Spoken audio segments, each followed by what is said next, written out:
ಓಂ ಆತ್ಮಾಂತರಾತ್ಮಪರಮಾತ್ಮೇತಿ ಮೂರ್ತಿತ್ರಯಂ ಹರೇಃ ಜಾಗೃತ್ ಸ್ವಪ್ನ ಸುಷುಪ್ತ್ಯಾದೇಃ ಸೃಷ್ಟ್ಯಾದೇಶ್ಚ ನಿಯಾಮಕಂ ಪ್ರಕೃತಿಃ ಸಾ ಪರಾಮಹ್ಯಂ ರೋದಸಿ ಲೋಕಧಾರಿಣಿ ಋತಾ ಸತ್ಯಾಮರಾಜಯ್ಯ ಲೋಕಾನಾಮಾತ್ಮಸಂಜ್ಞಿತಾ ಋತತ್ವಾದ್ಭಾತ್ಮಕೆ ವಿಷ್ಣಾವಥವಾಪಿ ಜಗದ್ಭೃತೇಃ ಭರತೋ ವಾಯುರುದ್ದಿಷ್ಟಃ ಭಾರತೀ ತತ್ಸರಸ್ವತಿ. ಶ್ರೀ ಗುರುಭ್ಯೋ ನಮಃ.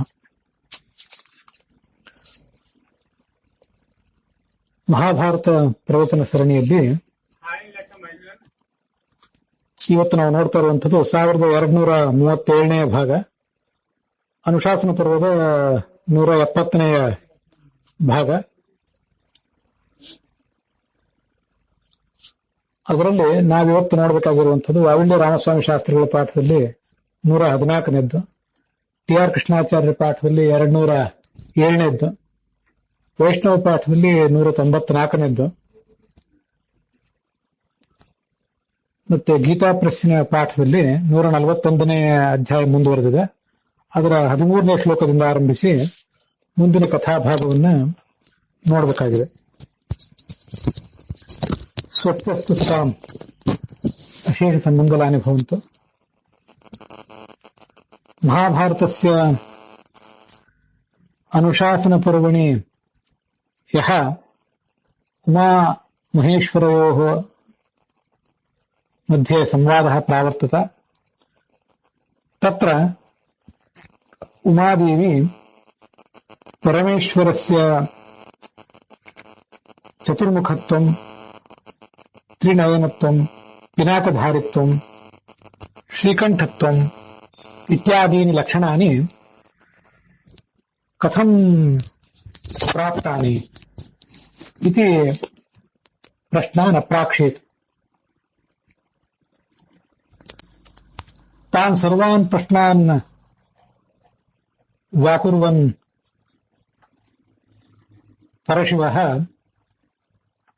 ನೈಕಾಃ ಕಥಾಃ ಕಥಯಾಮಾಸ. ಅಸ್ಮಿನ್ ಪ್ರಕರಣೆ ಕಥಮಯಂ ಸ್ಮಶಾನವಾಸಿ ಬಭೂವ ಇತಿ ಉಮಾದೇವಿ ಪ್ರಶ್ನಂ ಪೃಚ್ಛತಿ. ಭಗವನ್ ಸರ್ವಭೂತೇಶ ಶೂಲಪಾಣೆ ವೃಷಧ್ವಜ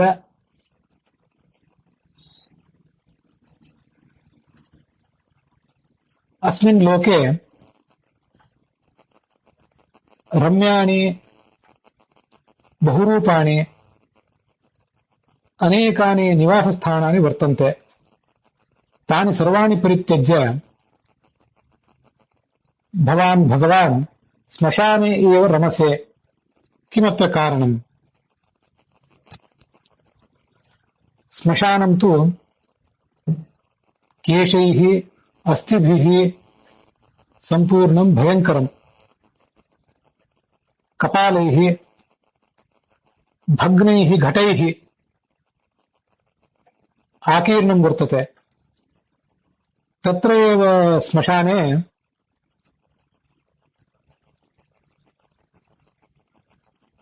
ಅನೇಕೆ ಕ್ರೂರಾಃ ಪಕ್ಷಿಣಃ, ನರಿ, ನಾಯಿ, ಹದ್ದು ಮೊದಲಾದೆಲ್ಲ ಓಡಾಡ್ತಾ ಇರ್ತವೆ. ಇಂಥ ಅಮಂಗಳಕರವಾದಂತಹ ಸ್ಮಶಾನ ಭೂಮಿಯಲ್ಲಿ ನೀನು ಯಾಕೆ ವಾಸ ಮಾಡ್ತಿ? ಇಂಥ ಒಂದು ನಿನ್ನ ವಿಚಿತ್ರವಾದ ಚರ್ಯೆಗೆ ಏನು ಕಾರಣ ಅಂತ ಅನ್ನೋದನ್ನ ನೀನು ಹೇಳಬೇಕು ಅಂತ ಪಾರ್ವತಿ ಶಿವನನ್ನ ಕೇಳಿದಾಗ ಶಿವ ಅದಕ್ಕೆ ಬೇಕಾದಂತಹ ಉತ್ತರಗಳನ್ನ ಹೇಳಿತೊಡಗಿದೆ.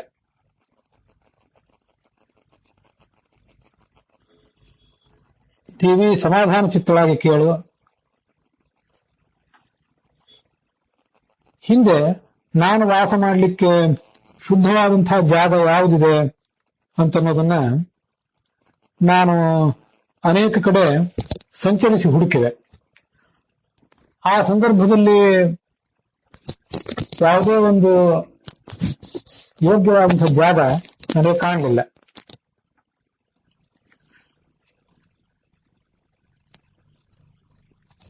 ನನಗೆ ಆ ಸಂದರ್ಭದಲ್ಲಿ ಈ ಸ್ಮಶಾನವೇ ಕಾಣಿಸಿತು. ಸ್ಮಶಾನೇ ರಮತೆ ಮನಃ.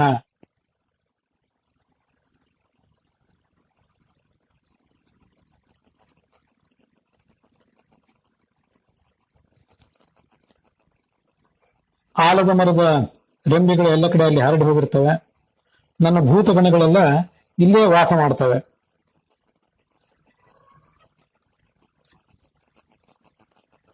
ಆಕುಲಂ ಸುಮಹಾ ಘೋರಂ, ಅತ್ಯಂತ ಭಯಂಕರವಾದದ್ದು. ಅಂಥ ಸ್ಮಶಾನ ಭೂಮಿಯಲ್ಲಿ ಈ ಪ್ರಾಣಿಗಳು ಅಂದ್ರೆ ನನ್ನ ಭೂತಗಳು ಪ್ರಾಣಿಗಳನ್ನು ಕೊಲ್ಲುತ್ತಾ ಎಲ್ಲ ಕಡೆ ಸಂಚಾರ ಮಾಡಲಿಕ್ಕೆ ತೊಡಗಿದವು. ಆಗ ಚತುರ್ಮುಖ ಬ್ರಹ್ಮ ಆ ಭೂತಗಳಿಗೆ ಒಂದು ಶಾಸ್ತಿ ಮಾಡಬೇಕು ಅಂತ ಬಯಸಿದ, ಭೂತಗಳಿಗೆ ಒಂದು ಪ್ರತೀಕಾರ ಮಾಡಬೇಕು ಅಂತ ಬಯಸಿದ. ಭೂತಗಳನ್ನು ನಿಗ್ರಹಿಸುವಂತ ನನ್ನನ್ನೇ ಆತ ನಿಯೋಜಿಸಿದ.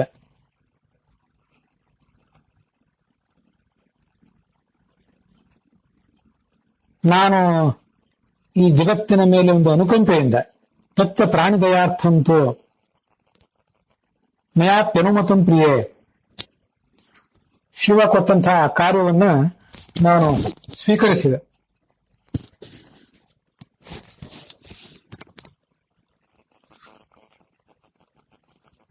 ಈ ಭಾಗ ನಾನೇನು ಓದ್ತಾ ಇದ್ದೇನೆ, ಇದು ದಕ್ಷಿಣ ಭಾರತದ ಪಾಠಗಳಲ್ಲಿ ಕಂಡು ಬರ್ತದೆ. ಇದಕ್ಕಿಂತ ಮುಂಚೆ ಆ ಶಿವನಿಗೆ ಭೂತ ಗಣಾಧಿಪತ್ವ ಇದು ಇರಲಿಲ್ಲ. ಆ ಭೂತಗಣಗಳು ಉಚ್ಛೃಂಖಲಗಳಾಗಿ ಜಗತ್ತಿಗೆ ಅನೇಕ ತೊಂದರೆಗಳನ್ನು ಮಾಡ್ತಾ ಸಂಚಾರ ಮಾಡ್ತಾ ಇದ್ದವು. ಅವುಗಳನ್ನು ನಿಯಂತ್ರಿಸಲಿಕ್ಕಾಗಿ ನನ್ನನ್ನೇ ಬ್ರಹ್ಮ ಆಜ್ಞಾಪಿಸಿದ. ನಾನು ಅದನ್ನು ಸ್ವೀಕಾರ ಮಾಡಿದೆ. ಭೂತಗಳಿಂದ ಉಂಟಾಗುವಂತಹ ಉಪಟಳದಿಂದ ನಾನು ಪ್ರಾಣಿಗಳನ್ನು ರಕ್ಷಿಸ್ತೇನೆ. ಆದ್ರಿಂದ ನನಗೆ ಈ ಸ್ಮಶಾನಕ್ಕಿಂತ ಪ್ರಿಯವಾದ್ದು ಬೇರೆ ಯಾವುದೂ ಇಲ್ಲ. ನಿಸ್ಸಂಪಾತಂ ಮನುಷ್ಯಾಣ ತಸ್ಮಾತ್ ಶುಚಿತಮಂ ಸ್ಮೃತಂ. ಇದು ಅತ್ಯಂತ ಶುದ್ಧವಾದಂತಹ ಒಂದು ಕ್ಷೇತ್ರವಾಗಿದೆ ನನಗೆ.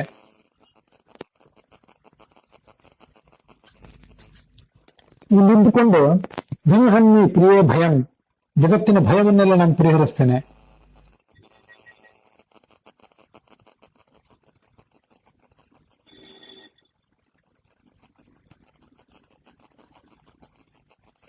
ನಚ ಭೂತಗಣೇ ದೇವಿ ವಿನಾಹಂ ವಸ್ತು ಮುತ್ಸಹೆ. ಆ ಭೂತಗಣಗಳನ್ನು ಬಿಟ್ಟು ನಾನು ಬೇರೆ ಎಲ್ಲೂ ಕೂಡ ಹೋಗಬೇಕು ಅಂತ ಬಯಸೋದಿಲ್ಲ. ಜ್ಞಾನಿಗಳಾದಂಥವರು, ಶಾಸ್ತ್ರಜ್ಞರಾದಂಥವರು ಈ ಸ್ಥಾನವನ್ನು ಬಹಳ ಪವಿತ್ರ ಅಂತ ವರ್ಣನೆ ಮಾಡ್ತಾರೆ.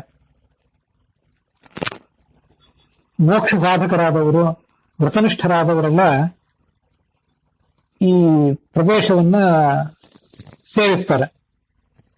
ಇವತ್ತಿಗೂ ನಮಗಿದು ಗೊತ್ತಿದೆ. ಅನೇಕ ಜನ ಉತ್ತರ ಭಾರತದ ಸಾಧು ಸಂತರೆಲ್ಲ ಶಿವನಂತೆ ವಿಚಿತ್ರವಾದ ವೇಷವನ್ನು ತೊಟ್ಟು ಆ ಸ್ಮಶಾನದಲ್ಲೇ ತಮ್ಮ ಸಾಧನೆಯನ್ನು ಮಾಡ್ತಾರೆ. ವೀರಸ್ಥಾನ ಮಿತಿ ಪ್ರಿಯೆ, ಇದಕ್ಕೆ ವೀರಸ್ಥಾನ ಅಂತ ಶಾಸ್ತ್ರದಲ್ಲಿ ಹೇಳ್ತಾರೆ.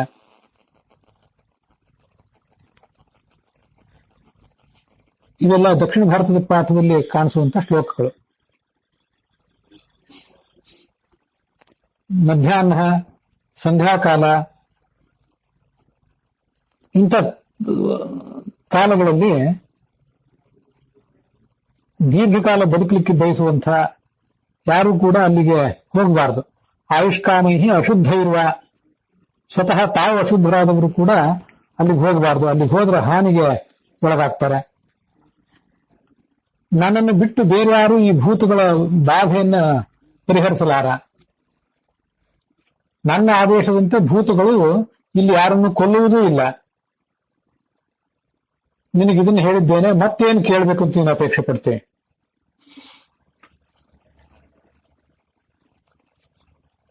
ಏಷ ವಾಸೋಹಿ ಮೇ ಮೇಧ್ಯ ಸ್ವರ್ಗೀಯಶ್ಚ ಮತಶುಭೆ. ಇದು ದಕ್ಷಿಣ ಭಾರತದ ಪಾಠದ ಶ್ಲೋಕ ಅಲ್ಲ, ಉತ್ತರ ಭಾರತದ ಪಾಠದಲ್ಲಿ ಓದ್ತಿದ್ದೇನೆ. ಪುಣ್ಯ ಪರಮಕಶ್ಚೈವ ಮೇಧ್ಯ ಕಾಮೈ ಉಪಾಸ್ಯತೆ. ಈ ಸ್ಮಶಾನದಲ್ಲೇ ಪಾವಿತ್ರ್ಯವನ್ನು ಬಯಸುವಂತಹ ಜನ ಬಂದು ಸಾಧನೆ ಮಾಡ್ತಾರೆ. ಈ ಸ್ಮಶಾನ ಅಂತ ಬಂತಲ್ಲ, ಇದಕ್ಕೆ ಅನೇಕ ಜನ ವ್ಯಾಖ್ಯಾನಕಾರರು ಹೀಗೆ ಹೇಳ್ತಾರೆ. ಮಹಾಸ್ಮಶಾನ ಅಂತ ಪ್ರಸಿದ್ಧವಾದ್ದು ಅಂದ್ರೆ ಕಾಶಿ.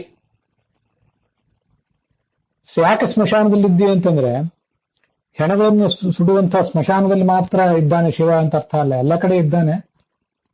ಆದ್ರೂ ಆತ ಇರುವುದು ಮಹಾಸ್ಮಶಾನ ಅಂತ ಕರೆಸ್ಕೊಂಡಿರುವಂತಹ ಕಾಶಿಯಲ್ಲಿ. ಅದು ಅತ್ಯಂತ ಪವಿತ್ರವಾದದ್ದು ಅಂತ ಅದಕ್ಕೆ ಅರ್ಥ ನಾವು ಮಾಡಬೇಕು.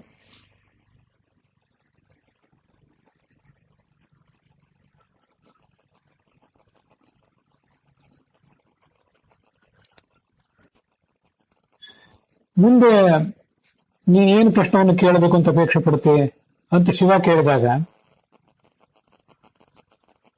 ಅವಳು ಈ ಮುಂದಿನಂತೆ ಉತ್ತರಿಸಿದಳು. ಪಿಂಗಲಂ ವಿಕೃತಂ ಭಾತಿ ರೂಪಂ ತೇತು ಭಯಾನಕಂ. ನಿನ್ನ ರೂಪ ಭಯಂಕರವಾಗಿದೆ. ಭಸ್ಮವನ್ನು ಲೇಪಿಸಿಕೊಂಡು ವಿಚಿತ್ರವಾದ ಕಣ್ಣುಗಳು, ತೀಕ್ಷ್ಣವಾದ ಹಲ್ಲುಗಳು, ಜಟಾಧಾರಿಯಾಗಿ ಹುಲಿ ಮೊದಲಾದ ಪ್ರಾಣಿಗಳ ಚರ್ಮವನ್ನು ತೊಟ್ಟು, ಶೂಲ ಮೊದಲಾದ ಆಯುಧಗಳನ್ನು ಹಿಡಿದು ನೀನು ವಿಕೃತವಾದ ಆಕಾರವನ್ನು ತಾಳಿದ್ದೆ. ಇಂಥ ರೂಪವನ್ನು ನೀನು ತಾಳಲಿಕ್ಕೆ ಏನು ಕಾರಣ, ಅದನ್ನು ವರ್ಣನೆ ಮಾಡು. ಅದಕ್ಕೆ ಮಹೇಶ್ವರ ಹೇಳಿದ, ಇದೆಲ್ಲ ದಕ್ಷಿಣ ಭಾರತದ ಪಾಠದಲ್ಲಿದೆ, ಉತ್ತರ ಭಾರತದ ಪಾಠದಲ್ಲಿ ಮುಂದಿಂದು ಕಾಣಿಸೋದಿಲ್ಲ. ತದಹಂ ಕಥಯಿಷ್ಯಾಮಿ ಶೃಣು ತತ್ವಂ ಸಮಾಹಿತ. ನಾನೇನು ಹೇಳುವವನಿದ್ದೇನೆ ಅನ್ನೋದನ್ನು ಕೇಳು ಅಂತ ಶಿವ ಹೇಳಿದ. ಜಗತ್ತಿನಲ್ಲಿ ಶೀತ ಉಷ್ಣ ಅಂತ ಎರಡು ದ್ವಂದ್ವಗಳಿವೆ. ಒಂದು ಚಂದ್ರನಿಗೆ ಸಂಬಂಧಪಟ್ಟದ್ದು ಶೀತ ಅನ್ನೋದು, ಉಷ್ಣ ಅನ್ನೋದು ಅಗ್ನಿಗೆ ಸಂಬಂಧಪಟ್ಟದ್ದು. ಜಗತ್ತಿನಲ್ಲಿ ಎಲ್ಲ ಕಡೆನೂ ಒಂದು ಶೀತವಾಗಿರ್ಬೇಕು, ಒಂದು ಉಷ್ಣವಾಗಿರ್ಬೇಕು. ಸೌಮ್ಯತ್ವ ಸತತಂ ವಿಷ್ಣುವು. ಸೌಮ್ಯತ್ವ ಅನ್ನೋದು ಯಾವತ್ತೂ ವಿಷ್ಣುವಿನಲ್ಲಿರ್ತದೆ. ಅಗ್ನಿಯ ಸ್ವಭಾವ ನನ್ನಲ್ಲಿರ್ತದೆ. ಈ ರೂಪದಿಂದ ನಾನು ಜಗತ್ತನ್ನು ಧರಿಸಿದ್ದೇನೆ. ನನ್ನ ಅಗ್ನಿಗೆ ಸಂಬಂಧಪಟ್ಟಂತಹ ರೂಪ ಆಗ್ನೇಯಮಿತಿ ಮೇ ರೂಪಂ. ಅಗ್ನಿಯಲ್ಲಿ ಸರ್ವದಾಹಕತ್ವ ಮೊದಲಾದ ಶಕ್ತಿ ಬಂದದ್ದು ನನ್ನಿಂದಲೇ ಆಗಿದೆ. ಆ ರೂಪ ಯಾವತ್ತೂ ಲೋಕಕ್ಕೆ ಹಿತವನ್ನು ಬಯಸಿ ಕಾರ್ಯ ಮಾಡ್ತಾ ಇರ್ತದೆ. ಯದ್ಯಹಂ ವಿಪರೀತ ಸ್ಯಾಂ ಏತತ್ ತ್ಯಕ್ತ್ವಾ ಶುಭಾನನೆ.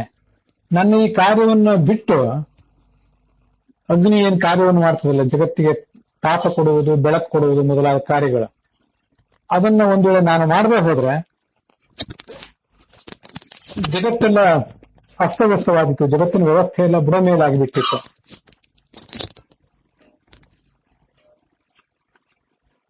ಅದಕ್ಕಾಗಿ ನಾನು ಈ ರೂಪವನ್ನು ತಾಳಿದ್ದೇನೆ.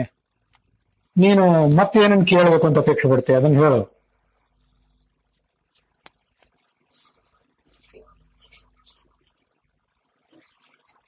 ಆಗ ಪಾರ್ವತಿ ಕೇಳಿದ್ಲು, ಭಗವನ್ ದೇವದೇವೇಶ ಶೂಲಪಾಣೇ ವೃಷಧ್ವಜ. ನಿನ್ನ ಶಿರಸ್ಸಿನಲ್ಲಿ ಒಂದು ಚಂದ್ರ ರೇಖಾ ಇದೆ. ಆ ಚಂದ್ರನ ರೇಖೆ ನಿನ್ನ ಶಿರಸ್ಸಿನಲ್ಲಿ ಇರ್ಲಿಕ್ಕೆ ಏನ್ ಕಾರಣ, ಅದನ್ನ ಯಾಕೆ ಧರಿಸಿದ್ದೆ? ಅದಕ್ಕೆ ಶಿವ ಹೇಳಲಿಕ್ಕೆ ತೊಡಗಿದ,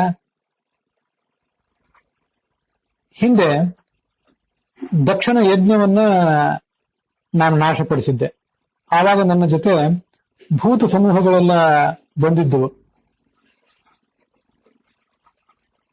ಯಾವ್ಯಾವ ದೇವತೆಗಳಿಗೆ ಆ ಯಜ್ಞದಲ್ಲಿ ಭಾಗ ಆಹುತಿ ಸಂದಿತ್ತೋ ಆ ಎಲ್ಲ ದೇವತೆಗಳಿಗೆ ನಾನೊಂದು ಶಾಸ್ತಿ ಮಾಡಿದೆ. ಈ ಕಥೆ ನನ್ಗೆ ಗೊತ್ತಿದೆ. ಅಲ್ಲಿ ಶಿವನಿಗೆ ಆಹುತಿ ಕೊಟ್ಟಿರಲಿಲ್ಲ. ಅದರಿಂದ ಕ್ರುದ್ಧನಾದಂತಹ ಶಿವ ಆ ಯಜ್ಞವನ್ನ ಧ್ವಂಸ ಮಾಡಿದ್ದ. ಶಿವನ ಗಣಗಳು ಆಯಾ ದೇವತೆಗಳಿಗೆ, ಋಷಿಗಳಿಗೂ ಕೂಡ ಪ್ರತೀಕಾರ ಮಾಡಿದ್ರು. ಅಲ್ಲಿಯೇ ಚಂದ್ರ ಇದ್ದ. ಆ ಚಂದ್ರನಿಗೂ ನಾನು ಬುದ್ಧಿ ಕಲಿಸಿದೆ.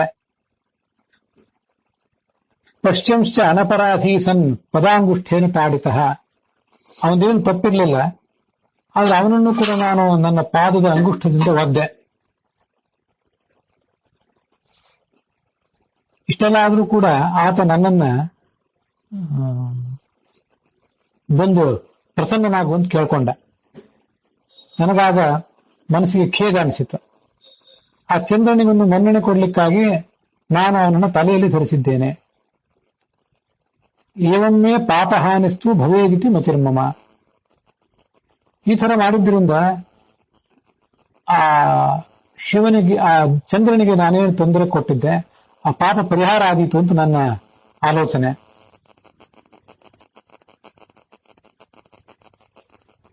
ತದಾ ಪ್ರಕೃತಿ ವೈ ಸೋಮಃ ಮೂರ್ಧಿ ಸಂದೃಶ್ಯತೆ ಸದಾ.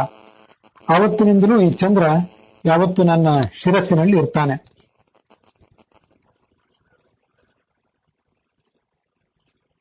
ಹೀಗೆ ಆ ಶಿವ ಹೇಳಿದಾಗ ಅಲ್ಲಿರುವಂತಹ ದೇವತೆಗಳೆಲ್ಲ ಬಹಳ ಆಶ್ಚರ್ಯಪಟ್ಟು ಅವನನ್ನ ಸ್ತುತಿಸಿದ್ರಂತೆ. ನಮಃ ಶಂಕರ ದೇವೇಶ, ಸರ್ವೇಶನೇ, ಜಗದ್ಗುರುವೇ, ಆದಿದೇವನೇ, ಶಶಿಕಲಾಧರ, ಚಂದ್ರನ ಕಲೆಯನ್ನು ಧರಿಸಿದವನೇ, ಘೋರಾತ್ ಘೋರನೇ, ಅಘೋರೇಭ್ಯೂತ ಘೋರೇಭ್ಯ ಅಂತ ಆ ಪರಮಾತ್ಮನನ್ನು ಮಹಾನಾರಾಯಣ ಉಪನಿಷತ್ನಲ್ಲಿ ವರ್ಣನೆ ಮಾಡ್ತಾರೆ. ರುದ್ರನೇ, ಭಯಂಕರನೇ, ನಮಃ ಶಾಂತತರಾತ್ ಶಾಂತ, ಅತ್ಯಂತ ಶಾಂತನಾದವನೇ, ಸೋಮ ದೇವ, ನಮಸ್ತುಭ್ಯಂ ಚತುರ್ಮುಖ, ಭೂತಪತೆ, ಜಹ್ನುಕನ್ಯಾಂಬುಶೇಖರ. ಜಹ್ನುಕನ್ಯಾ ಅಂದ್ರೆ ಗಂಗಾ ನದಿ, ಆ ಗಂಗಾ ನದಿ ನೀರನ್ನು ತಲೆಯಲ್ಲಿ ಧರಿಸಿದವನು, ತ್ರಿಶೂಲ ಹಸ್ತ, ಪನ್ನಗಾಭರಣ ಅಂದ್ರೆ ಸರ್ಪಾಭರಣ, ವಿಷಮಾಕ್ಷ ಅಂದ್ರೆ 3 ಸಂಖ್ಯೆಯ ಕಣ್ಗಳಿದ್ದವನು, ಬೆಸ ಸಂಖ್ಯೆಯ ಕಣ್ಗಳಿದ್ದವನು, ದಕ್ಷ ಯಜ್ಞವನ್ನ ಹಾಳುಗಡೆದವನು, ಬಹುನೇತ್ರ, ಲೋಕ ರಕ್ಷಣದಲ್ಲಿ ಆಸಕ್ತನಾದವನು, ಇವಂ ಧರ್ಮಪರತ್ವಂಚ ದೇವದೇವಸ್ಯ ಚಾರಹತಿ. ಇದನ್ನೆಲ್ಲ ತಿಳಿದವನು ಆ ಪರಮಾತ್ಮನ ಪ್ರೀತಿಗೆ ಪಾತ್ರನಾಗ್ತಾನೆ. ಹೀಗೆ ಋಷಿಗಳೆಲ್ಲ ಶಿವನನ್ನು ಸ್ತುತಿಸಿದರು. ಪ್ರೀತ್ಯರ್ಥಂಚ ಮುನೀನಾಂಚ ಸಾ ಕ್ಷಣಜ್ಞ ಪರಮಂ ಹಿತಂ. ಆಗ ಪಾರ್ವತಿ ಈ ಮುಂದಿನಂತೆ ಮಾತಾಡಿದ್ಲಂತೆ.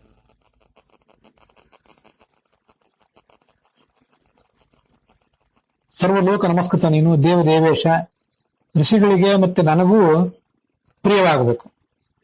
ಅದಕ್ಕಾಗಿ ವರ್ಣಾಶ್ರಮ ಧರ್ಮಗಳೆಲ್ಲವನ್ನೂ ನೀನು ನನಗೆ ವರ್ಣನೆ ಮಾಡುವ. ನಿನ್ನ ಮಾತುಗಳನ್ನು ಕೇಳಿದಷ್ಟು ನನಗೆ ತೃಪ್ತಿ ಇಲ್ಲ, ಮತ್ತಷ್ಟು ಕೇಳಬೇಕು ಅಂತ ಅಪೇಕ್ಷೆ ಪಟ್ಟಿದ್ದೇನೆ.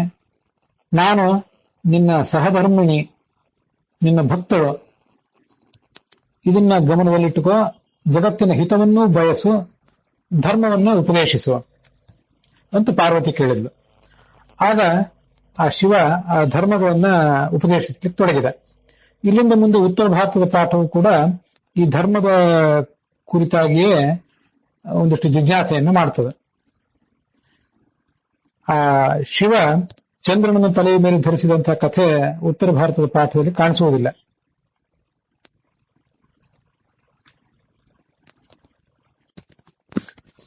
ಧರ್ಮ ಕಿಂ ಲಕ್ಷಣಃ ಪ್ರೋಕ್ತಃ ಕಥಂ ವಾ ಚರಿತುಂ ನರೈಃ ಶಕ್ಯೋ ಧರ್ಮ ನವಿಂದನ್ಭಿಃ ಧರ್ಮಜ್ಞ ವದಮೇ ಪ್ರಭೋ. ಧರ್ಮದ ಲಕ್ಷಣಗಳೇನು, ಧರ್ಮವನ್ನು ತಿಳಿಯದವರು ಅದನ್ನು ಆಚರಿಸುವುದು ಹೇಗೆ, ಇದೆಲ್ಲವನ್ನು ಹೇಳು ಅಂತ ಕೇಳಿದ್ಲು. ಆವಾಗ ಅಲ್ಲಿರುವಂತಹ ಋಷಿ ಮುನಿಗಳು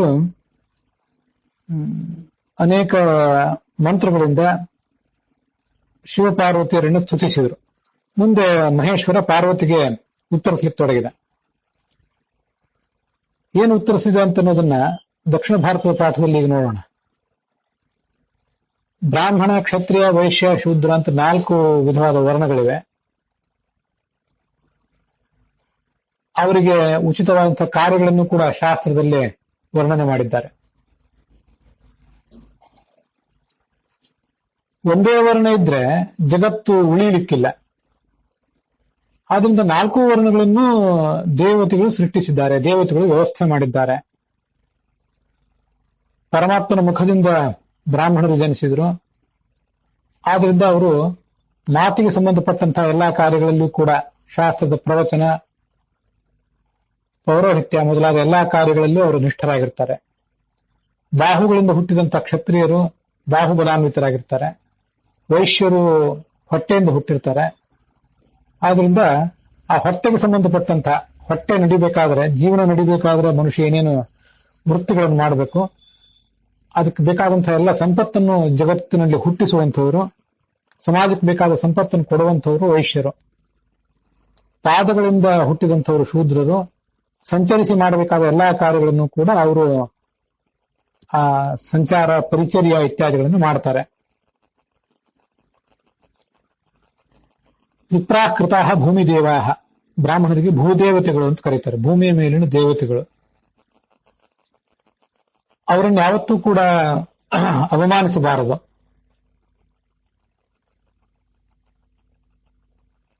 ಈ ಜಗತ್ತಿನಲ್ಲಿ ದಾನ ಯೋಗ ವಹಾಹ, ದಾನ ಕಾರ್ಯ ಮತ್ತು ಯೋಗ ಅಂದ್ರೆ ಪರಮಾತ್ಮನನ್ನು ತಲುಪುವಂತಹ ಕಾರ್ಯ ಇತ್ಯಾದಿಗಳಲ್ಲಿ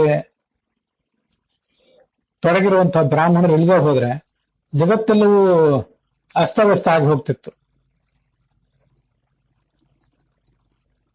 ಅವರು, ಆ ಬ್ರಾಹ್ಮಣರಾದವರು ತಮ್ಮ ಕರ್ತವ್ಯವನ್ನ ಮುನ್ನಡೆಸ್ತಾ ಈ ಜಗತ್ತಿಗೆ ಮಾರ್ಗದರ್ಶಕರಾಗಿದ್ದಾರೆ.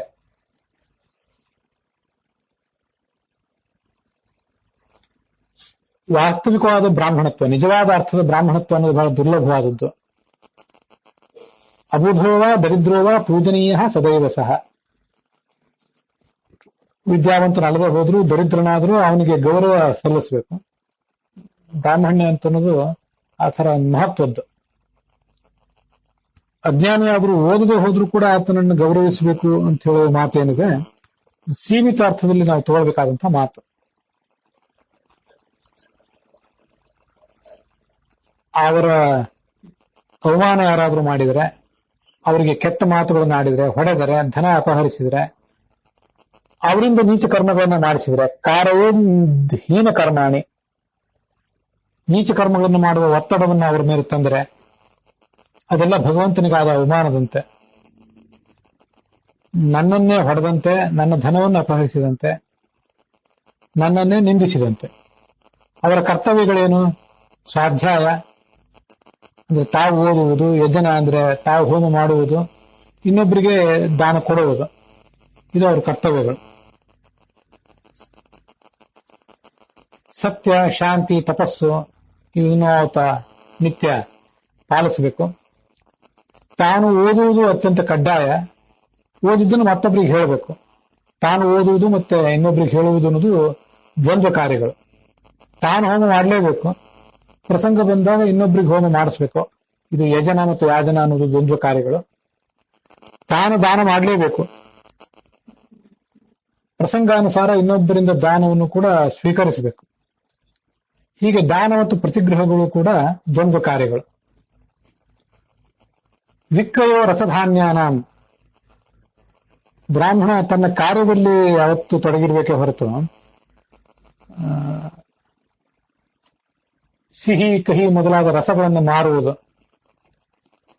ಮತ್ತೆ ಧಾನ್ಯಗಳನ್ನು ಮಾರುವುದು ಇದು ಯಾವತ್ತೂ ಕೂಡ ಅವನಿಗೆ ನಿಂದಿತವಾದದ್ದು. ಅತ್ಯಂತ ಆಪತ್ಕಾಲ ಇದ್ದಾಗ ತನ್ನ ಧರ್ಮದಿಂದ ಸ್ವಲ್ಪ ಅವನು ಒಂದು ಹಂತದಲ್ಲಿ ಕೆಳಗಿಳಿಯಬಹುದು. ಅಷ್ಟು ಬಿಟ್ರೆ ಅವನು ಬೇರೆ ಯಾವ ಸಂದರ್ಭದಲ್ಲಿಯೂ ಶೂದ್ರರ ಅನ್ನವನ್ನಾಗಲಿ, ವೃಷಲೀ ಸಂಗ್ರಹ, ಆ ಶೂದ್ರ ಸ್ತ್ರೀಯನ್ನಾಗಲಿ ಆತ ಸೇವಿಸಬಾರದು. ವೃಷಲೀ ಅಂದ್ರೆ ಶೂದ್ರ ಸ್ತ್ರೀ. ತಪಸ್ಸು ಅವನಿಗೆ ಬಹಳ ಮುಖ್ಯ. ಧರ್ಮದ ಸಂಪಾದನೆಗಾಗಿ ಬ್ರಾಹ್ಮಣ ಹುಟ್ಟಿದ್ದಾನೆ, ಅವನು ಸುಖಕ್ಕಾಗಿ ಹುಟ್ಟಿಲ್ಲ. ತಾನು ಸುಖ ಪಡಬೇಕು, ಮೆರೆಯಬೇಕು ಅನ್ನೋ ಕಾರಣಕ್ಕಾಗಿ ಬ್ರಾಹ್ಮಣನಿಗೆ ಜನ್ಮ ಇಲ್ಲ. ಅವನಿರುವುದೇ ಸುಖವನ್ನು ಪಡೆಯಲಿಕ್ಕಾಗಿ. ಉಪನಯನ ಮಾಡಿಕೊಳ್ಬೇಕು. ಕೈಯಲ್ಲಿ ಯಾವತ್ತು ಕಮಂಡಲದಿಂದ ಕೂಡಿದಂತಹ, ನೀರಿನಿಂದ ಕೂಡಿದಂತಹ ಕಮಂಡಲ ಇರಬೇಕು. ಉಪನಿಷತ್ತುಗಳ ಬೇರೆ ಬೇರೆ ವ್ರತಗಳ ಆಚರಣ, ಉಪನಿಷತ್ತುಗಳ ಶ್ರವಣ, ಇದು ಅವನ ಧರ್ಮ. ಅಗ್ನಿ ಕಾರ್ಯ, ಬ್ರಹ್ಮಚಾರಿಯಾಗಿದ್ದಾಗಲೂ ಕೂಡ ಅವನಿಗೊಂದು ರೀತಿಯಾದ ಅಗ್ನಿಯ ಆರಾಧನೆ ಇರ್ತದೆ. ಗೃಹಸ್ಥನಾದ್ಮೇಲೂ ಕೂಡ ಅಗ್ನಿ ಆರಾಧನೆ ಇರ್ತದೆ. ಯಜ್ಞೋಪವೀತ ಇರಬೇಕು. ಶೂದ್ರದ ನೀಚರ ಅನ್ನವನ್ನು ಪರಿತ್ಯಜಿಸಬೇಕು. ಸನ್ಮಾರ್ಗದಲ್ಲಿ ಬದುಕಬೇಕು. ನಿತ್ಯ ಉಪವಾಸ ಮಾಡಬೇಕು. ಅಂದ್ರೆ ಆತ ಸೀಮಿತ ಕಾಲಗಳಲ್ಲಿ ಕೇವಲ ಹೊಟ್ಟೆ ಹೊರೆಯುವುದಕ್ಕಾಗಿ ಭೋಜನ ಮಾಡಬೇಕು, ಅದೇ ನಿತ್ಯೋಪವಾಸ.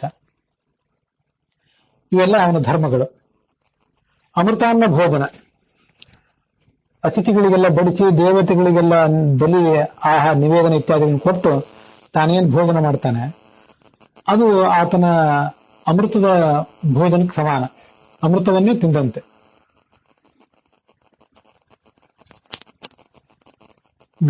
ಗೃಹ ಪುಷ್ಪ ಬಲಿಸ್ತತ, ತನ್ನ ಮನೆಯಲ್ಲಿ ತಾನು ಹೂಗಳ ಮೂಲಕ ಭಗವಂತನನ್ನು ಆರಾಧಿಸುವುದು, ಮನೆಯನ್ನ ಸ್ವಚ್ಛವಾಗಿ ಇಟ್ಕೊಂಡಿರುವುದು. ಗೃಹ ಸಂಮಾರ್ಜನಂ ಧರ್ಮ ಆಲೇಪನ ವಿಧಿಸ್ತಥ. ಅತಿಥಿಗಳ ವ್ರತ, ಅತಿಥಿಗಳು ಬಂದ್ರೆ ಅವರನ್ನ ಗೌರವಿಸುವುದು. ಆಹವನೀಯ, ದಕ್ಷಿಣಾಗ್ನಿ ಮತ್ತು ಗಾರ್ಹಪತ್ಯಾಗ್ನಿ, ಈ 3 ಅಗ್ನಿಗಳನ್ನ ಪಾಲಿಸುವುದು. ಇಷ್ಟಿರುವ ಪಶುಬಂಧಾಶ್ಚ, ಪಶುಬಂಧ ಅಂತನ್ನೋದು ಕೂಡ ಕೆಲವೆಲ್ಲ ಯಜ್ಞದ ಪ್ರಭೇದಗಳೇ, ಅದನ್ನೆಲ್ಲ ಆತ ಮಾಡ್ಬೇಕು ಯಾವತ್ತು. ದಂಪತ್ವ ಸಮಶೀಲತ್ವ ಧರ್ಮೋ ವೈ ಗೃಹ ಮೇಧಿನಾಂ, ಇದು ಬ್ರಾಹ್ಮಣರ ಒಂದು ಕರ್ತವ್ಯಗಳನ್ನು ವರ್ಣನೆ ಮಾಡುವಾಗ ಬಂದಿರುವಂಥದ್ದು. ಆದ್ರೂ ಎಲ್ಲಾ ದಂಪತಿಗಳಿಗೂ ಸಂಬಂಧಪಟ್ಟದ್ದೇ. ದಂಪತ್ಯೋ ಸಮಶೀಲತ್ವ, ಶೀಲ ಅನ್ನೋದು ಇಬ್ಬರಿಗೂ ಸಮಾನ. ಶೀಲ, ಪಾತಿವೃತ್ಯ, ಇದನ್ನು ಹೆಂಡತಿ ಮಾತ್ರ ಪಾಲಿಸಬೇಕು, ಗಂಡಸರು ಬೇಕಾಬಿಟ್ಟು ವರ್ತಿಸಬೇಕು ಅಂತನ್ನುವುದು ಶಾಸ್ತ್ರಕ್ಕೆ ವಿರುದ್ಧ. ಸಮಾನವಾದ ಶೀಲ, ಗಂಡಿಗೂ ಹೆಣ್ಣಿಗೂ ಶೀಲ ಅನ್ನೋದು ಸಮಾನವಾಗಿರ್ಬೇಕು, ಅಂಥದನ್ನ ಅವರು ಆಚರಿಸಬೇಕು. ಕ್ಷತ್ರಿಯರ ಧರ್ಮವನ್ನು ಕುರಿತು ಹೇಳ್ತೇನೆ, ಅದನ್ನು ಕೇಳು. ಪ್ರಜಾಪಾಲನೆ ಮಾಡುವುದು ಅವರ ಧರ್ಮ. ಇದು ಕ್ಷತ್ರಿಯೋ ನ ಭವೇತ್, ಕ್ಷತ್ರಿಯನೇ ಒಂದು ಜಗತ್ತಿನಲ್ಲಿ ಇಲ್ಲದೆ ಹೋದ್ರೆ ಆ ಜಗತ್ತೆಲ್ಲ ಅಸ್ತವ್ಯಸ್ತ ಆಗಿ ಹೋಗ್ತಿತ್ತು.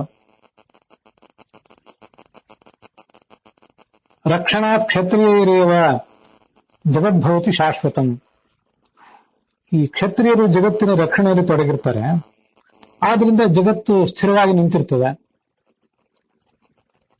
ಅವನಿಗೂ ಅಧ್ಯಯನ, ದಾನ, ಯಜನ ಮೊದಲಾದ ಧರ್ಮಗಳಿದ್ದೇವೆ. ದುರ್ಬಲರ ರಕ್ಷಣೆ, ಅಪರಾಧಿಗಳಿಗೆ ಶಿಕ್ಷೆ ಕೊಡುವುದು, ಸಜ್ಜನರನ್ನು ಪೋಷಿಸುವುದು, ಕರ್ಮ ಷಡ್ಭಾಗ ಜೀವನಂ, ಕರ ಷಡ್ಭಾಗ ಜೀವನಂ ಅಂತ ಕೆಲವು ಕಡೆ ಪಾಠ ಇದೆ, ಅದೇ ಯೋಗ್ಯ. ಪ್ರಜೆಗಳಿಂದ ಅವರ ಆದಾಯದ 6ನೇ ಒಂದು ಭಾಗವನ್ನ ಈತ ಕರವಾಗಿ ಸ್ವೀಕಾರ ಮಾಡಿ ಆ ಮೂಲಕ ಜೀವನ ನಡೆಸಬೇಕು, ರಾಷ್ಟ್ರವನ್ನು ನಡೆಸಬೇಕಾತ. ಯಾವತ್ತೂ ಉತ್ಸಾಹಗುಂದಬಾರದು, ಶಸ್ತ್ರಗಳನ್ನು ಹಿಡಿಯಬೇಕು, ಆಶ್ರಿತರನ್ನು ಪೋಷಿಸಬೇಕು, ವ್ಯರ್ಥವಾದ ಕರ್ಮ ಮಾಡಬಾರದು, ಯುದ್ಧ ಮಾಡುವುದು, ಪರರ ಹಿತಕ್ಕಾಗಿ ಯಾವತ್ತೂ ಉದ್ಯುಕ್ತನಾಗಿರುವುದು, ಇದು ಆತನ ಶ್ರೇಷ್ಠ ಧರ್ಮ. ವೈಶ್ಯರು ಕೂಡ ಲೋಕಯಾತ್ರೆಗೆ ಬೇಕಾದವರೇ. ಆ ವೈಶ್ಯರು ಈ ಜಗತ್ತಿಗೆ ಬೇಕಾದ ಸಂಪತ್ತನ್ನೆಲ್ಲ ಹುಟ್ಟಿಸುವಂಥವ್ರು. ಸಂಪತ್ತು ಮೂಲವಾಗಿ ಹುಟ್ಟುವುದು ಒಂದು ಕೃಷಿಯಿಂದ, ಇನ್ನೊಂದು ವ್ಯಾಪಾರದಿಂದ, ನಮಗಿದು ಗೊತ್ತಿದೆ. ಅದನ್ನೆಲ್ಲ ಮಾಡಬೇಕಾದವರು ಈ ವೈಶ್ಯರೇ. ಅನ್ಯತಾನ್ ಉಪಜೀವಂತೆ, ಆ ಕಾರಣಕ್ಕಾಗಿ ಆ ವೈಶ್ಯರನ್ನ ಅವಲಂಬಿಸಿ ಉಳಿದವರೆಲ್ಲ ಬದುಕ್ತಾರೆ.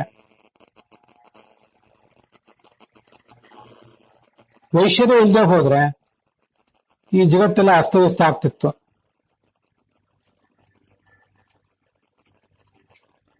ಅವರಿಗೂ ಅಧ್ಯಯನ, ದಾನ, ಯಜನ ಇತ್ಯಾದಿ ಧರ್ಮಗಳು ಇದ್ದೇವೆ. ಪಶುಪಾಲನೆ, ಕೃಷಿ ಇದೆಲ್ಲ ಆತನ ಕರ್ತವ್ಯ. ಅಗ್ನಿಹೋತ್ರ ಪರಿಸ್ಪಂದಾ ತ್ರಯ ವರ್ಣಾ ದ್ವಿಜಾತಯ, ಅಗ್ನಿಹೋತ್ರ ಕ್ರಿಯೆಯನ್ನು ಮಾಡುವಂತಹ 3 ವರ್ಣದವರು ಕೂಡ ದ್ವಿಜಾತಿಗಳು ಅಂತ ಕರೆಸ್ಕೋತಾರೆ. ವೈಶ್ಯರಿಗೆ ವಾಣಿಜ್ಯ, ಅತಿಥಿ ಪೂಜಾ ಇತ್ಯಾದಿ ಯಾವತ್ತೂ ಅವರ ಧರ್ಮವೇ. ಅವರು ಕೂಡ ಮಾಡಬಾರದ ಸಂಗತಿಗಳು ಕೆಲವಿವೆ. ತಿಲ ಗಂಧ ರಸಾಸ್ತೇವ, ಎಳ್ಳು, ಗಂಧ ಮತ್ತು ರಸ ಪದಾರ್ಥಗಳನ್ನ ಕೆಲವನ್ನ, ಅಂದ್ರೆ ಸಿದ್ಧ ಮಾಡಿದ ಬೇಯಿಸಿದ ವಸ್ತುಗಳನ್ನ ಅಂತ ಕಾಣಿಸ್ತದೆ. ಬೇರೆ ವಸ್ತುಗಳನ್ನು ಮಾರಬಹುದು ಅಂಗಡಿಯಲ್ಲಿ, ಆದ್ರೆ ಯಾವತ್ತು ಅನ್ನ ಮೊದಲಾದವುಗಳನ್ನು ಮಾಡಬಾರದು, ಅದು ದಾನ ಕೊಡಬೇಕಾದಂತಹ ಸಂಗತಿ ಅಂತ ಪ್ರಾಚೀನ ಶಾಸ್ತ್ರಗಳಲ್ಲಿ, ನಮ್ಮ ಭಾರತೀಯ ಸಂಪ್ರದಾಯದಲ್ಲಿ ಇತ್ತು. ಅನೇಕ ಜನ ಅನ್ನ ಛತ್ರಗಳನ್ನು ಕಟ್ಟಿಸ್ತಾ ಇದ್ರು. ಆದ್ರೆ ಅನ್ನವನ್ನು ಮಾರುವಂತಹ ಉಪಾಹಾರ ಮಂದಿರಗಳು ಅದನ್ನ ಯಾವತ್ತೂ ಕೂಡ ಅವರು ಪ್ರೋತ್ಸಾಹಿಸ್ತಿರ್ಲಿಲ್ಲ. ತಥೈವ ಶೂದ್ರಾಹ ವಿಹಿತಾಹ ಸರ್ವಧರ್ಮ ಪ್ರಸಾದಕಾಹ. ಶೂದ್ರರು ಕೂಡ ಈ ಜಗತ್ತಿನ ಎಲ್ಲಾ ಧರ್ಮಗಳನ್ನು ಕೂಡ ಪಾಲಿಸುವಂಥವ್ರೆ ಅಂತ ಮಹಾಶಕ್ತಿ ಇದ್ದವರೇ ಅವರು. ಅವರಿಲ್ಲದೆ ಹೋದ್ರೆ ಕರ್ಮವನ್ನು ಮಾಡುವಂಥವ್ರು ಯಾರು? ಮೊದಲಿನ 3 ವರ್ಣಗಳೆಲ್ಲ ನಿಂತಿರುವುದು ಶೂದ್ರರ ಮೇಲೆ. ತ್ರಯಃ ಪೂರ್ವೇ ಶೂದ್ರ ಮೂಲಾಹ ತಸ್ಮಾತ್ ಕರ್ಮಕರಾಹ ಸ್ಮೃತಾಹ. ಶೂದ್ರ ಮೂಲಹ ಅಂತ ಏನಾದ್ರು ಪಾಠ ಇದ್ರೆ ಅದನ್ನ ತಿದ್ಕೊಳ್ಳಿ. ಮೂಲಾಹ ಅಂತ ದೀರ್ಘ ಆಗ್ಬೇಕದು. ಜ್ಞಾನಿಗಳಂಥ ಬ್ರಾಹ್ಮಣರ ಸೇವಾ ಇತ್ಯಾದಿಗಳನ್ನು ಮಾಡಬೇಕು. ಸಮಾಜದ ಸೇವಾ ಅವ್ರು ಮಾಡಬೇಕು ಅಂತ ಅನೇಕ ಕಡೆ ಬಂದಿದೆಯಲ್ಲ, ಅದನ್ನು ನಾನು ಹಿಂದಿನೂ ಕೂಡ ಹೇಳಿದ್ದೆ. ಸಿವಿಲ್ ಸರ್ವೆಂಟ್ಸ್ ಅಂತ ಅವ್ರನ್ನ ಕರೀತಾರೆ. ಎಲ್ಲ ರೀತಿಯಾದಂತಹ ನೌಕರಿಗಳನ್ನ ಅವರೇ ಮಾಡಬೇಕು. ನೌಕರಿಗಳನ್ನು ಮಾಡುವುದು, ಜಾಬ್ಗಳನ್ನು ಮಾಡುವುದು ಬ್ರಾಹ್ಮಣ, ಕ್ಷತ್ರಿಯ, ವೈಶ್ಯರಿಗೆ ಯಾವತ್ತೂ ಕೂಡ ಅನುಚಿತವಾದದ್ದು. ವಾರ್ತಾಚ ಕಾರು ಕರ್ಮಾಣಿ.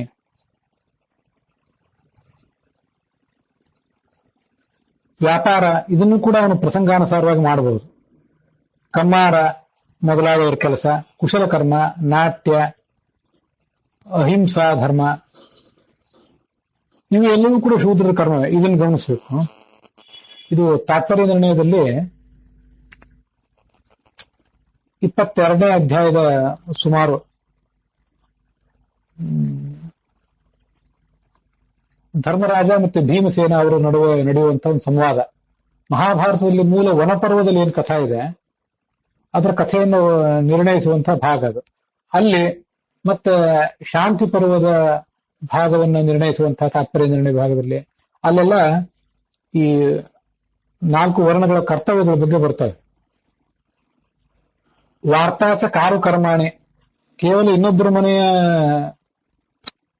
ಪರಿಚಾರಿಕೆಯನ್ನು ಮಾತ್ರ ಮಾಡಬೇಕು ಶೂದ್ರನಾದವನು, ಯಾವುದೇ ಸಂಪತ್ತನ್ನು ಗಳಿಸಬಾರದು ಅಂತ ಯಾವುದೂ ಅರ್ಥ ಅಲ್ಲ. ಅವನು ವ್ಯಾಪಾರವನ್ನು ಮಾಡಬಹುದು, ಕಮ್ಮಾರಿಕೆ ಮೊದಲಾದ ಕರ್ಮಗಳನ್ನು ಮಾಡಬಹುದು. ಇದಕ್ಕೆಲ್ಲದಕ್ಕೂ ಕೂಡ ತಾತ್ಪರ್ಯ ನಿರ್ಣಯದಲ್ಲೂ ಆಧಾರ ಇದೆ. ಆ ತಾತ್ಪರ್ಯ ನಿರ್ಣಯ ಆ ಸಂಗತಿಗಳನ್ನ ಇಂಥ ಮಹಾಭಾರತದ ಭಾಗಗಳಿಂದ ತಗೊಂಡಿದೆ ಅಂತ ನಾವು ತಿಳಿದುಕೊಳ್ಳಬಹುದು.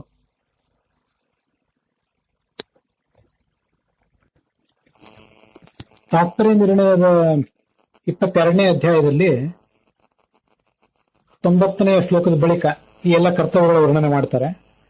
ಗತಿಪ್ರಧಾನಂ ಕರ್ಮ ಶುಶ್ರೂಷಣಾಖ್ಯಂ ಸಾದೃಶ್ಯತೋ ಹಸ್ತಪದೋಸ್ತಥೈವ ಹಸ್ತೋದ್ಭವಂ ಕರ್ಮ ತಸ್ಯಾಪಿ ಧರ್ಮ ಸಂತಾನವೃದ್ಧಿಶ್ಚ ಸಮೀಪಗತ್ವಾತ್ ಭುಜಾವುರೋ ಹೃದಯಂ ಯದ್ಬಲಸ್ಯ ಜ್ಞಾನಸ್ಯ ಚ ಸ್ಥಾನಮಥೋ ನೃಪಾಣಾಂ ಬಲಂ ಜ್ಞಾನಂ ಚೋಭಯಂ ಧರ್ಮ ಉಕ್ತಃ ಪಾಣೌ ಕೃತೀನಾಂ ಕೌಶಲಂ ಕೇವಲಂ ಹಿ ತಸ್ಮಾತ್ ಪಾಣ್ಯೋರೂರು ಪದೋರು ಉಪಸ್ಥಿತೇಃ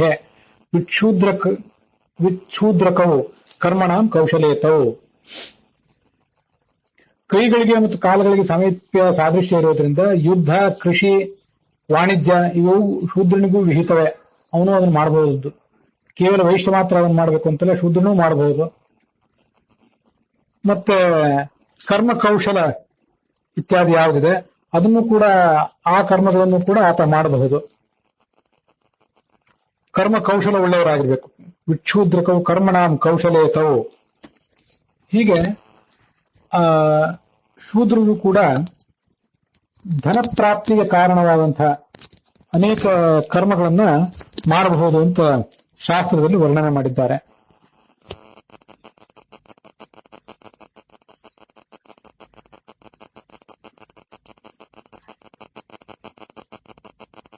ಹೀಗೆ ಕರ್ಮಯೋಗ ಅವರೆಲ್ಲರೂ ಕೂಡ ಕರ್ಮದ ಯೋಗವನ್ನ ಆಚರಿಸಬೇಕು. ಶೂದ್ರರಾದವರು ಕೂಡ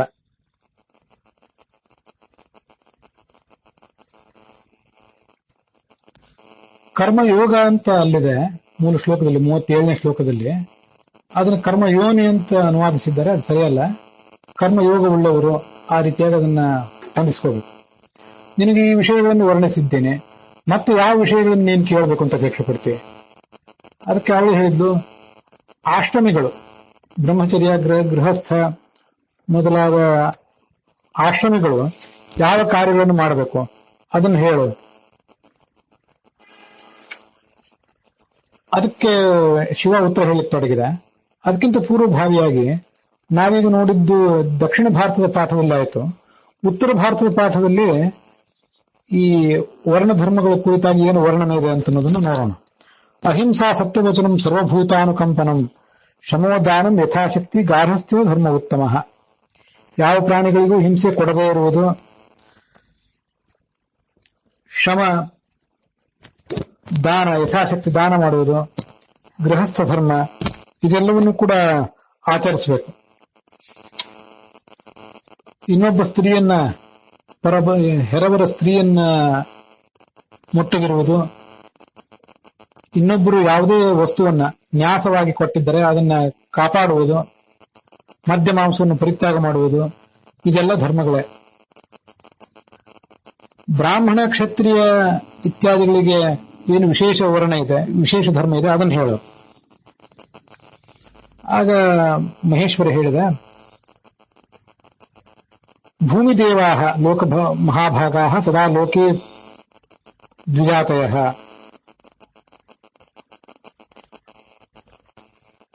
ಬ್ರಾಹ್ಮಣನ ಕರ್ತವ್ಯಗಳನ್ನು ವರ್ಣನೆ ಮಾಡುವಾಗ ಕೂಡ ದಕ್ಷಿಣ ಭಾರತದ ಪಾಠಕ್ಕೂ ಉತ್ತರ ಭಾರತದ ಪಾಠಕ್ಕೂ ಅನೇಕ ಸಮಾನತೆಗಳಿವೆ. ಅದು ಕೆಲವು ಶ್ಲೋಕಗಳು ವ್ಯತ್ಯಸ್ತವಾಗಿಯೂ ಇವೆ.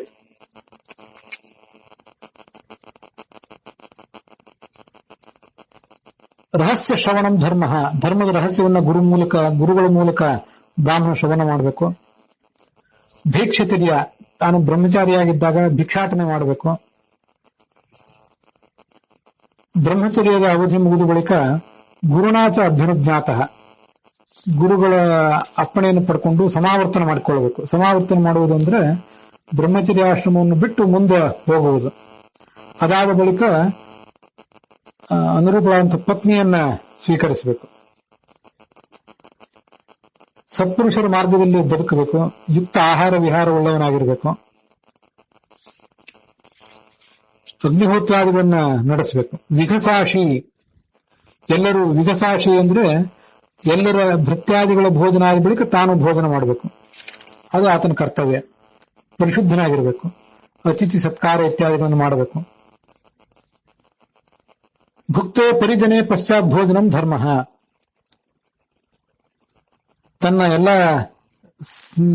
ತನ್ನ ಆಶ್ರಿತರಾದಂತಹ ಜನ ಭೋಜನ ಮಾಡಿದ ಮೇಲೆ ಇವನು ಭೋಜನ ಆಗಬೇಕು.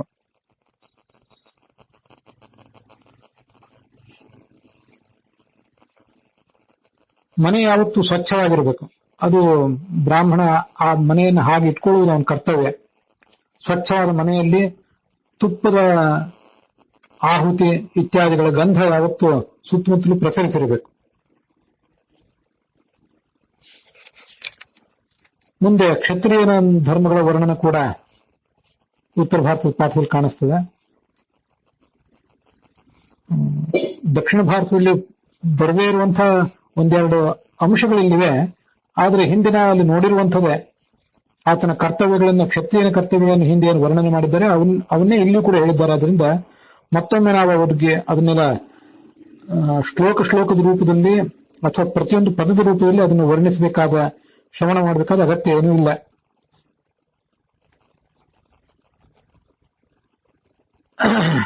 ಗೋಬ್ರಾಹ್ಮಣರ ಸಲುವಾಗಿ ಪರಾಕ್ರಮವನ್ನು ಪ್ರದರ್ಶಿಸಿ ಯುದ್ಧದಲ್ಲಿ ಮರಣ ಹೊಂದಿದ್ರೆ ಅಶ್ವಮೇಧ ಜಿತಾ ಲೋಕಾನ್ ಆಪ್ನೋತಿ ತದ್ಯವಾಲಯೇ, ಅಶ್ವಮೇಧಯಾಗದ ಮಹಾಪುಣ್ಯ ಕೂಡ ಅವನಿಗೆ ಪ್ರಾಪ್ತ ಆಗ್ತದೆ. ವೈಶ್ಯ ತನ್ನ ಕರ್ತವ್ಯಗಳನ್ನು ಮಾಡಬೇಕು. ಎಳ್ಳು, ಸುಗಂಧ ದ್ರವ್ಯ, ರಸ ಇದನ್ನು ಮಾರಬಾರದು ಅಂತ ಹಿಂದೆ ಬಂತು ದಕ್ಷಿಣ ಭಾರತದ ಪಾಠದಲ್ಲಿ. ಅದು ಇಲ್ಲೂ ಕೂಡ ಕಾಣಿಸ್ತದೆ.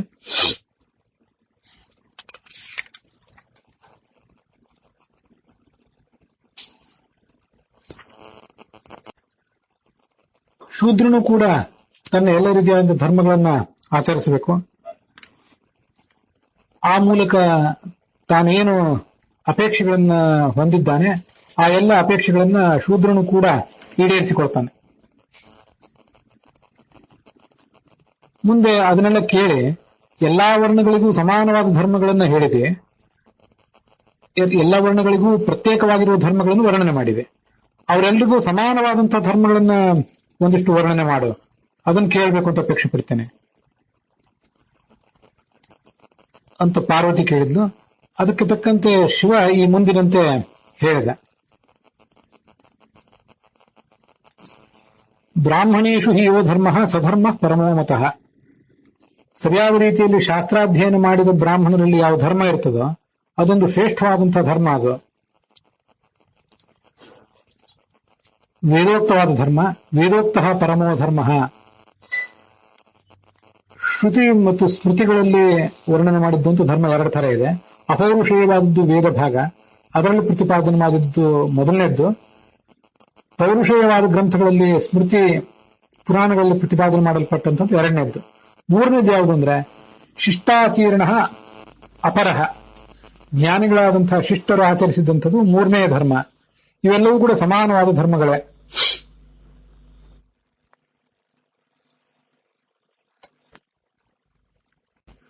ಒಬ್ಬ ಜ್ಞಾನಿಯಾದಂತಹ ಬ್ರಾಹ್ಮಣ 3 ವೇದಗಳನ್ನು ಅಧ್ಯಯನ ಮಾಡಿದ್ದಾನೆ. ತನ್ನ ಜ್ಞಾನವನ್ನು ಮಾರಿಕೊಂಡು ಜೀವನ ನಡೆಸುವುದಿಲ್ಲ, ಕಾಮಕ್ರೋಧಗಳನ್ನ ಪರಿತ್ಯಾಗ ಮಾಡಿದ್ದಾನೋ ಅವನಿಗೆ ಬ್ರಾಹ್ಮಣ ಅಂತ ಹೇಳಬೇಕು. 6 ಕರ್ತವ್ಯಗಳು: ತಾನು ಯಾಗ ಮಾಡುವುದು, ಇನ್ನೊಬ್ಬರಿಗೆ ಮಾಡಿಸುವುದು, ದಾನ ಕೊಡುವುದು, ಇನ್ನೊಬ್ಬರಿಗೆ ದಾನ ಕೊಡುವುದು, ತಾನು ಅಧ್ಯಯನ ಮಾಡುವುದು, ಇನ್ನೊಬ್ಬರಿಗೆ ಅಧ್ಯಯನ ಮಾಡಿಸುವುದು. ಇವೆಲ್ಲ ಆತನ ಕರ್ತವ್ಯಗಳಾಗಿವೆ. ಶಮ ಅಂದ್ರೆ ಶಮಸ್ತು ಉಪರಮೋ ಧರ್ಮ. ಮನಸ್ಸನ್ನ ವಿಷಯಗಳಿಂದ ದೂರ ಇಡುವುದಕ್ಕೆ ಶಮ ಅಂತ ಕರೀತಾರೆ. ಇಂಥ ಶಮವನ್ನು ಯಾವತ್ತೂ ಆತ ಆಚರಿಸಬೇಕು.